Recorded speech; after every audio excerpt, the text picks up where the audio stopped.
Let's talk about the basics of the cross product. I like to come at this from doing the determinant first and then the cross product, or what's called the vector product, as we see in this MIT applet. But a lot of people do it the other way. So let's look at the summary of what we've got. The cross product, the definition, just the algebraic formula, or one definition, let's say, very algebraic definition. You can think of it as a formal determinant. If you look at you put in one vector and one row of a matrix, 3 by 3 matrix, and the other vector, because those components is the other row, and then I, J, K, and then you take the determinant in the very standard way of a cofactor expansion, and so that amounts to taking 3 2 by 2 determinants times I, J, and K respectively. So you just get a big messy formula with lots of B's and C's, like the components. So that's, for example, what they're doing here, although they've actually put the vectors in as columns instead of rows. But we know when we take determinants, it doesn't really matter. The other thing they're doing here is they're putting in 3 vectors, which is what happens when you actually take the cross product of 2 vectors, let's say A cross B, and you dot that with a third vector. So actually, in fact, let me go ahead and make the notation agree here. Let's do, B cross C. There we go. Okay. So I'm going to do B cross C because that's the notation I have here. So we're taking these 2 vectors, which are columns here, but I put them in as rows here. We're taking the cross product of those guys. That's one thing we do. The claim is that that's 4i minus 5j plus 3k. So let's go ahead and check that with this calculation. Okay. Determinant of, we have ijk and we have 1. Remember, I put them in as rows, and that's more standard. 1, 2, 2. This is what they've got as columns. Minus 2, minus 1, 1. Okay, and what is that going to be? It's going to be all this stuff. Actually, let's put it here. And so I'm going to take 2, 2. I'm blanking out the first row, first column. So I'm blanking out all the I, J, and K, and I'm blanking out this first column. And then minus 1, 1. And then the secret minus sign, which makes it a cofactor, not just a minor. That's that checkerboard pattern of minus signs we have to worry about. 1, 2 again. Now that's this 1 and this 2. And then minus 2 and 1. That's minus 2 and 1. Got to watch out very carefully for signs here. That's the main problem people have, is being careless with signs. It's very easy to get messed up on that. It's not paying attention to me. Okay, so 1, 1, 2. Now these guys, because I'm blanking out the third column, the K column. And this is a minus 1, and this is a minus 2.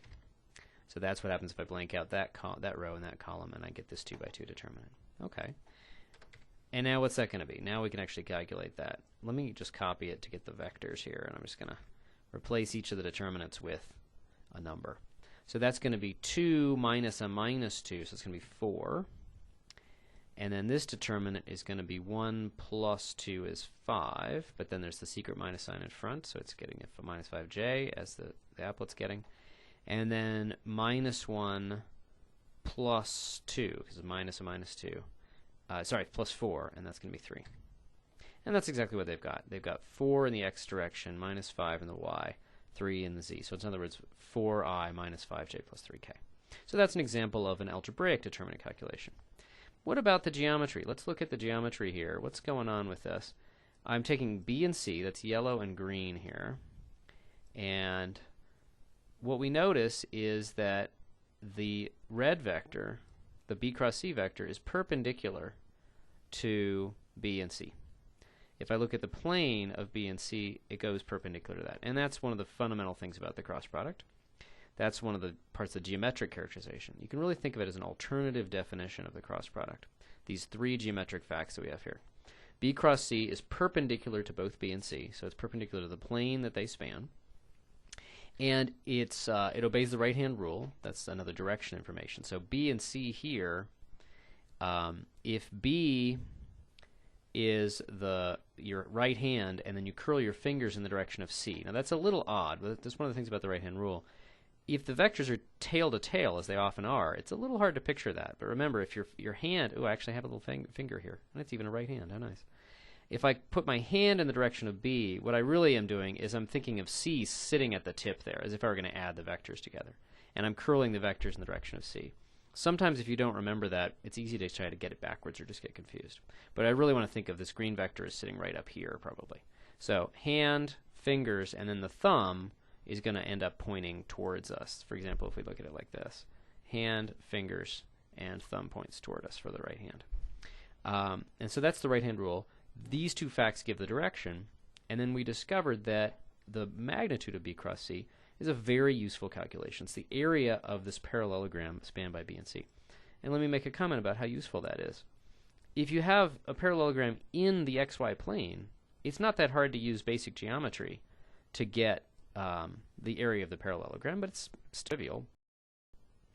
But if it's in a skew plane, if it's in some weird, they're in some weird direction, three-dimensional space, and you just have these 6 numbers, how are you going to easily get just base times height to get the area of the parallelogram? That may seem easy, but it's not. And so it's actually very, very nice that the magnitude of this vector, you just take 4 squared plus 5 squared plus 3 squared and square root, 7.07 is actually the area of the parallelogram formed by this funky parallelogram formed by these two vectors.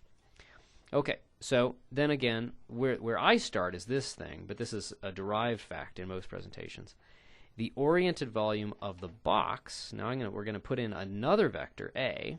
So far, A has not come into the picture. It's really important. That's a new piece of information. If we make the box formed by the 3 vectors, it's kind of rectangular here, but it's really slanted, if you look at it right. It turns out the volume of that guy, the oriented volume of that, is the determinant of this 3 by 3 matrix. Or in other words, it's what you get if instead of putting ijk in here, you put in the components of A. Or in other words, if you're sitting on the cross product, the way to get that is you take this and you dot it with A. So for example here, if you want to just get the determinant, you just put it in as a 3 by 3 determinant. If you happen to know the cross product already, say you've already calculated that like we did, then you don't have to do the determinant from scratch. You just take that vector and then you dot it with A. In this case, that's going to be 1i minus j plus 0k, so it really happens to not have a k.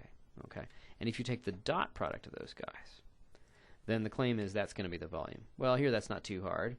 The dot product of I here, that just gives you a 4, and then the minus j, that's plus 5, and that gives you the 9. If you calculate this 3 by 3 determinant separately, you'll see that it's a 9 as well. So that tells us two things. It tells us that the volume of the box is 9 units, and it tells us, which we can tell from the picture, that it's a right-handed box. Which one way to say that is that the direction of A, which was this new piece of data that made the box out of the base, and the direction of B cross C, which just had to do with the base, they're generally in the same direction. Or in other words, if I put my my fingers in the direction of B, or sorry, my right hand in the direction of B, and my fingers in the direction of C, then my thumb can go in the direction of A and it won't break my hand. So that's what it means to have a positive volume there. Okay, so a positive oriented volume. Of course, if you only care about the honest-to-God volume without the orientation, you just take the absolute value. Okay, so there's actually this combination. You could think, well, what about all these other different combinations? A, B dot C cross A, or B cross C dot A. All of these things are just the same thing except maybe with a minus sign. That comes from the fact that you can shuffle rows or columns of a determinant and at most get a minus sign out of it. So that's a very big mess of stuff, but the way to summarize it is it doesn't matter what order you write them in, except that it might change the sign. Okay, and this is a more detail about that, but we don't need to go into that right now. Okay.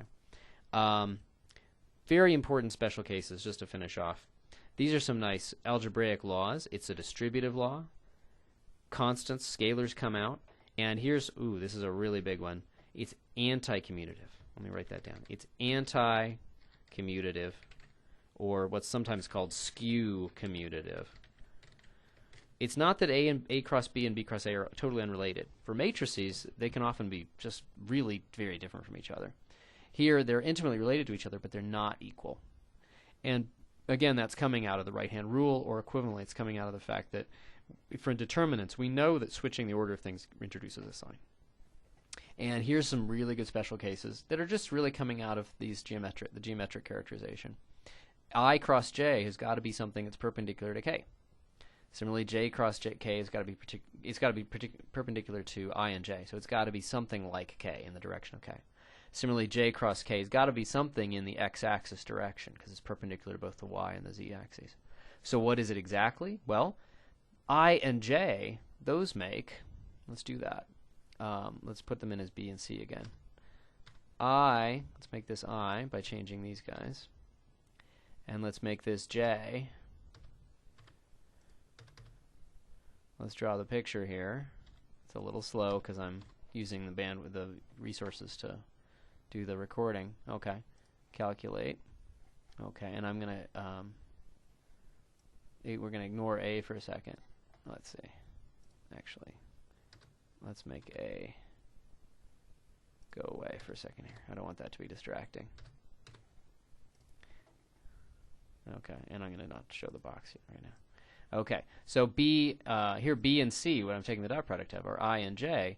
Well, B cross C, again, it's in the perpendicular direction, and I claim it's exactly K, because geometrically, this is a unit square. The square made by, actually, if I scroll the volume, it'll actually scroll that square. So here's this parallelogram that's the base, and it has one unit of area, and so this guy should be a unit vector. It's got to be either plus or minus K, and by the right-hand rule, if you try it out, it turns out to be K. And so here's all these facts come out of that, that kind of analysis. You can do it geometrically, or if you have to, if you really feel like you must, you can get it out of the this formula. So one last thing about the cross product, there's going to be two basic kinds of cross product problems before we really get into using it in a sophisticated way. One is a calculation like, let's go up to the top, like this one. We've got components and we want to get the cross product. We plug it into the component version of the formula. But another version, another problem would be like this. Let's say I know that the magnitude of B is equal to 7, and the magnitude of C, that should be a C, let's say the magnitude of C, trying to get it to bold here, equals 4, and the angle between them is theta equals 30 degrees. What is the magnitude of B cross C? There's no way we can really do this problem by doing it components, but we shouldn't try, because this is talking about the geometry of this thing. Okay, all we need to do is use that the magnitude of B cross C is equal to BC sine theta, and that's exactly the given data. So it's just going to be 28 times sine of 30, which is a half. That doesn't look like times, does it? 28 times a half, which is 14. So basically, I just want to make the point, don't try to use the algebraic component rule when the information is geometric, and vice versa.